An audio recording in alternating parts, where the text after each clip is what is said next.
welcome back to the best podcast in the planet, the Trainwell podcast, where we inspire you to move more, to get stronger, and have fun. Dee and I today talk about joint health. Let me tell you something. Joint health is important because everything out there has a biological cost, Pavel Tsatsouline once said. What that means is, since we're more in the area of strength training and fitness, when you go and work out, your joints have a lifeline.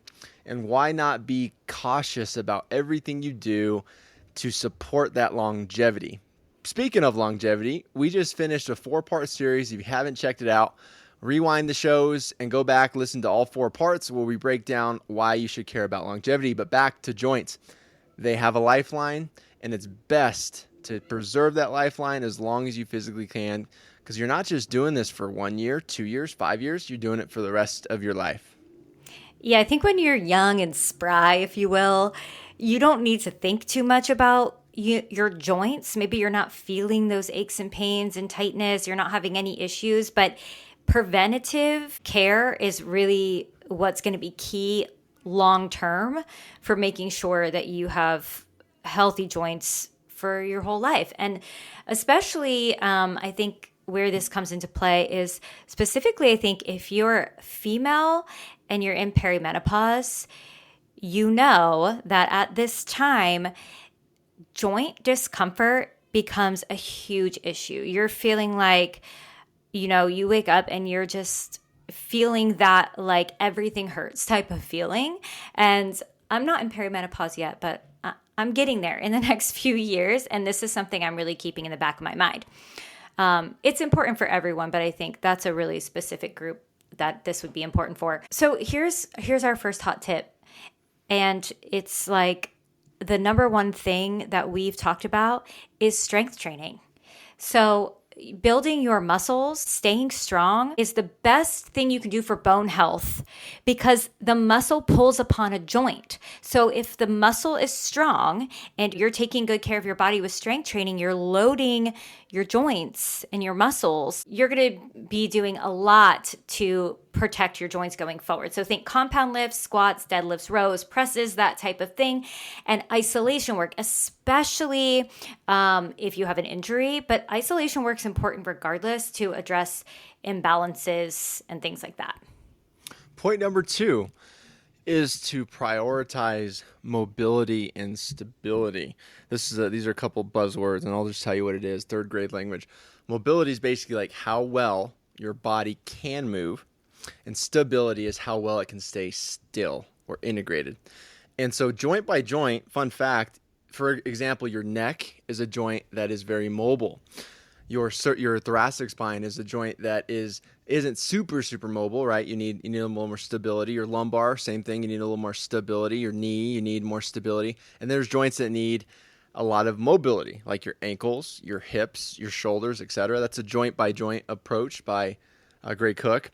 Anyways, you want to train for both. So you want to add dynamic mobility, static mobility. You want to add stability in ranges, right? So pause, right? Isometrics are amazing where you take a lunge and you hold at the bottom. You take an overhead press, you hold at the top. You want to own that range of motion through and throughout. That's big bang for your buck to add and prioritize mobility and stability. Not just flexibility, but all 3. Yeah, that's a great tip. Here's another tip. Respect the way your body feels. So if you're feeling particularly sore, if you're having pain, if you're having a lot of tightness, like, a little bit of soreness is very normal. Feeling tight when you wake up in the morning is very normal. But don't ignore something that feels unusual to you. So you want to make sure that you're modifying when you need to and listening to your body. So if you're having a lot of hip tightness, for example, you may not want to do a huge squat that day. You may want to make sure you're doing some extra mobility, like Joey just said. You may want to pull back on the weights, maybe think volume, lower weights, higher volume. Maybe take another recovery day and just do some active recovery, like doing some walking or massage or rolling out, something like that. Really important to continue to listen to your body and honor that. Point numero 4 is you want to eat to support your joint health, and especially today's world with inflammation and all that. Eat fatty fish, right? For rich in omega-3s. Eat leafy greens, berries and cherries, nuts and seeds, olive oil, good olive oil, right? Anything that you can think of that supports joint health, and supplements like collagen. Like, love Nick Bear. Nick Bear, if you're listening, love you, buddy.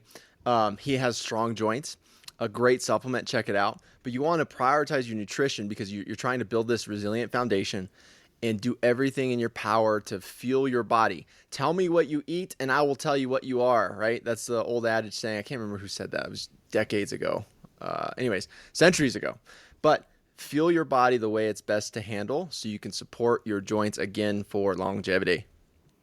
Yeah, that's great. So along with like having a varied diet with lots of high nutrition foods, you want to make sure you're varying up your movement patterns. So for example, Joey, you've been doing a lot of biking. That means that your legs, your hip joints, your knees, and your ankles are moving in the same direction all the time, very repetitive.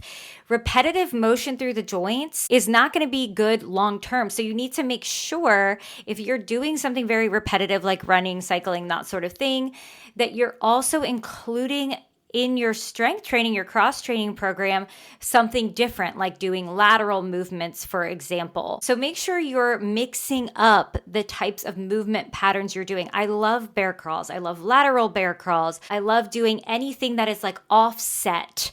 So even imagine doing like a single rack and a suitcase squat or carry. So making sure you're getting a lot of different types of movements in there. Totally.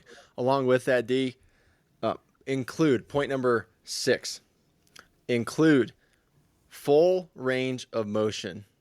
In the strength and conditioning world, we always just say full range for full growth. If you can't move through that whole range of motion, you don't own it, you can't breathe, that exercise is off the table. So use controlled range of motion. What I have my clients do is every 5-6 weeks or so, we do a quote unquote deload week, and we really slow the tempo down to like 6 seconds lowering. So we really own every inch of that movement, and that strengthens tissue like you wouldn't believe. So deep full squats, right? Hang from pull-up bars. Do Cossack squats, right? Do just like Darian said, with my cycling, my ankle stays still the entire ride. So I need to do my ankle alphabets. I need to do all my mobilizations to keep strong. Yeah, that's a great point. Thank you for circling back to that, because if you don't have the range of motion yet, that's okay. Like Joey said, you have to own it. So just every session, challenge your range of motion just a little bit. So for example, on a squat, maybe you can't go past parallel. So, okay, you go to the box, and then next session, maybe you can go to a slightly lower box, until you're able to increase that range of motion. And of course, you don't want to increase the load until you feel solid in your range of motion. Nobody likes a half squat. Don't be that guy. Our next tip is going to be sleep and recovery. So once again, I want to circle back to the longevity episodes that we did. We did a whole episode about stress management and the importance of sleep. So take a listen to that. But if you're not sleeping 7 to 9 hours at night and sleeping through the night, your body is not getting full recovery. So if you're then going into your next day and you're doing like full heavy gym session, you're really putting a strain on your joints and on your body. And truthfully, you're not going to get the benefit of that session anyway. Sleeping is vitally important for tissue repair. So make sure that you are prioritizing sleep and trying to correct your sleep if you're not getting enough. Last points, manage load progression smartly. So do not do whatever the guy who just squatted before you, the world lifting power, and you just get to the rack. Oh, I can do what that guy do. Don't be like my old boss where he walked into the Las Vegas tattoo shop and he said, give me whatever the last guy got back. And he has a big old blue whale on his back. That's permanent now. So manage your progression smartly. Okay, there's this thing called the 10% rule, adding 10% of volume or load or mileage week by week. Just be very smart about that. Avoid the quote unquote weekend warrior spikes in activity. You're not there to be a hero all the time. You're not there to, impress everyone in the gym, right? You're there for yourself. You're there for your family. You're there for your loved ones. So take care of your body. Train smartly. Awesome. Hopefully you came away with some solid tips to protect your joints and make sure you're staying strong and healthy for the long term. Thank you all so much for listening to the short and sweet episode on joint health.